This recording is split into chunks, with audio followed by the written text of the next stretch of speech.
G'day, I'm Tim Thompson. Today I'm renovating some small paddocks at home. And this is a task that many of you will want to undertake. The house block couldn't be a better example of some depleted paddocks with poor nutrition if you tried. After years of being used as a place to ride motorbikes, drive paddock bombs and keep horses, these paddocks have been thoroughly thrashed. They're chemically well out of balance and they're in need of a bit of TLC. So we're going to go through the basic steps coming out of winter now that you can apply at home and get your paddocks thriving.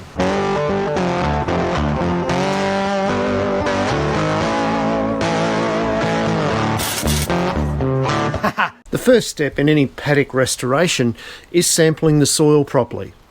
This requires a series of cores, 40 or 50 from across the paddock, avoiding gateways, underneath trees and around water troughs. I then quartered this sample and mixed it thoroughly each time I quartered until I ended up with just enough to go in the bag. I signed and sealed that bag, sent it off, and 2 weeks later I had my soil results. Now that I've got my results, I know exactly what my paddock needs to get the maximum benefit and maximum growth of plants. Now we've got our soil results, we can go back to playing with machines. First job was spreading some prilled lime. Prilled lime's really good because it doesn't have dust and it spreads really easily out of a 3-point linkage spreader, saving you on contractor costs. You also need less of it, so it's more economical in the long run, even though it has a higher cost at the start.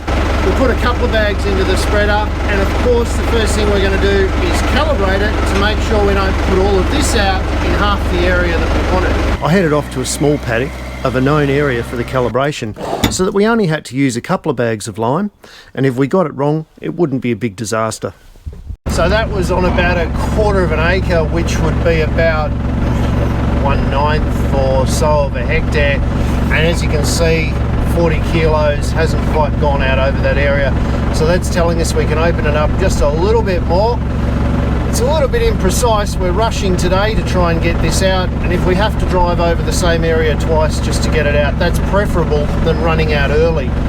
So we're just going to open this up a little bit more, hop into the paddocks and get it spread.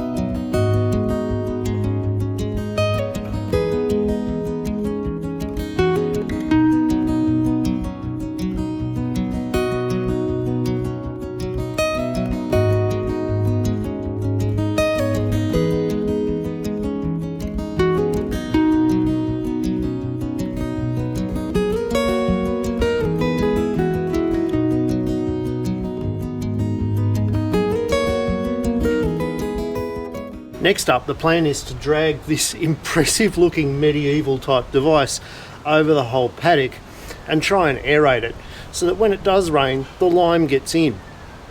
Now I've left this to after spreading the lime because I didn't want to compact all of the aeration work that I did with the big tractor that we used to spread the lime. I'm a bit frustrated. Having assembled this and put it together last night, I quickly chucked some grease in the 2 grease nipples at each end, only to find that they both broke off when I applied the pressure of the grease gun to them.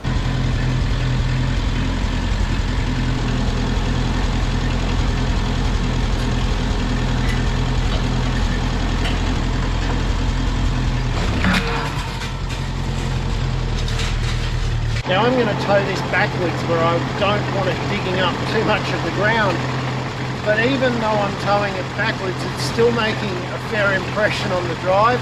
So just be really careful when you unload and set up this device. It's pretty effective. So the next thing I have to do is the secret weapon of this device. I take the bung out of the side of it here, and I'm at my water fill up point. All I have to do now is stick the hose in the hole, fill her up with water, and she'll weigh several hundred kilos. These spikes will go all the way in the ground. I decided to try the Paddock brand aerator because I was after a simple, cheap solution for a hobby farmer, and I was going to drive this thing over rocks and stumps and roots as much as I could and see if I could damage it, because if I can't, you probably can't either. The aerator worked an absolute treat, and aeration of your soil is often much overlooked. It's probably the equivalent of putting on a decent fertiliser every year because it increases gas exchange, CO2 with oxygen, increases water penetration, and it helps the nutrients from the top of your soil get down deep where they encourage those roots to grow and develop. It's really important not just doing a soils test, but getting the advice of an agronomist that you can trust. Now I'm after some more organic options, so I'm going to go and see Rose at Hoogie's and find out what they've got for me.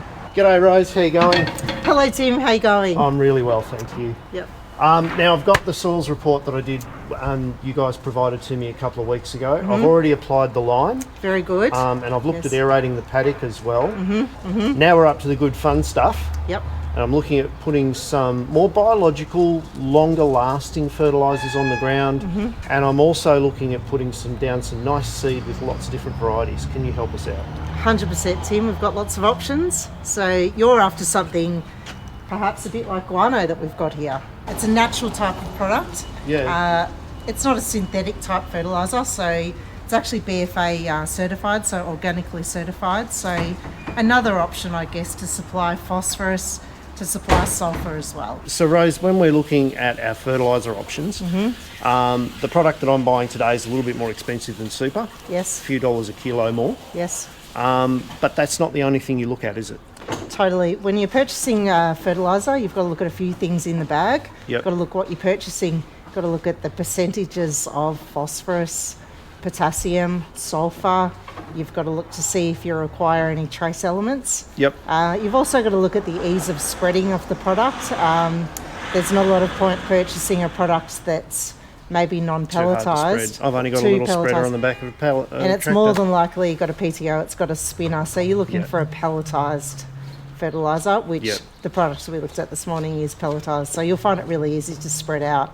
And perhaps the other thing to consider is that you've got neighbours quite close to you. Yeah. So you want a product that's not too smelly on the nose. Now, I am getting bat guano, and people will immediately go, bats! They've been to Tamworth, they know that they smell. Yes. This is fossilised stuff, so it's actually not going to smell. Correct. Yes. And it's not a nitrogen-based fertiliser, so I can get the stock back on the paddock quicker. If I wanted to, I'm probably going to spell it, though.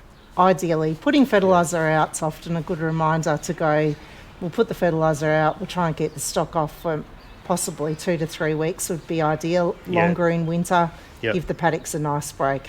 Yeah, all right, awesome.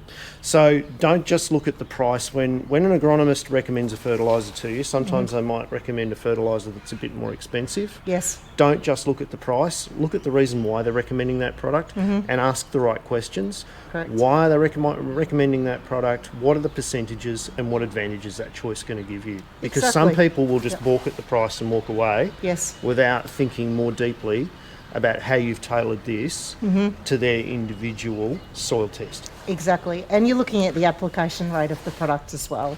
So it may be more expensive per bag, but you may... With a lower application rate. A lower application. So the product we talked about this morning is a lower application rate compared to an alternative. Let's get spreading.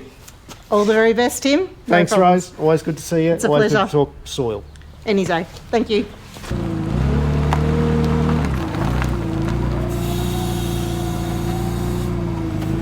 Yeah, it's a Hilux. She'll be right.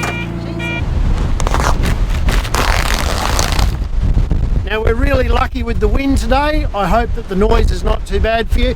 We're going to do another single bag calibration on this spreader, see how far a single bag goes, and that'll give us an idea of where to set the aperture on the emitter. So let's tip this in and add pelletised bat guano to the paddock.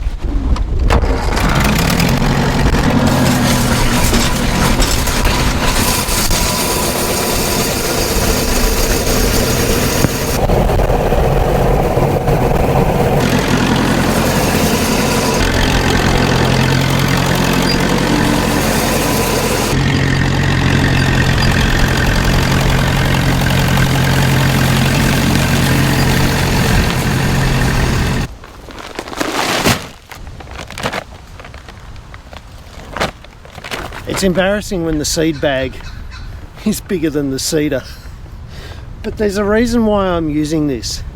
It's actually very difficult to get a good quality seeder with the parts and the features you need for a budget price range. You're either spending 15 grand or 500 bucks. And I know where I'd rather be putting the 14,500.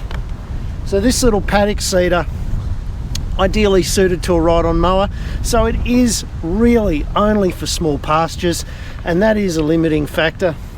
But the advantage you get is you don't have yet another implement to store for something you only use occasionally. It's got a beautiful driven agitator in the seed hopper, so that stops jamming, that stops misfeeding and uneven seeding. It's got a little set of aerators, and it does a pretty reasonable job.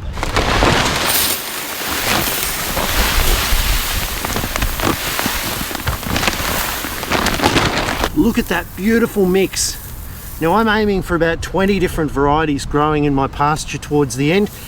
This is a good start. We've got some pasture radishes in here to try and open up the soil.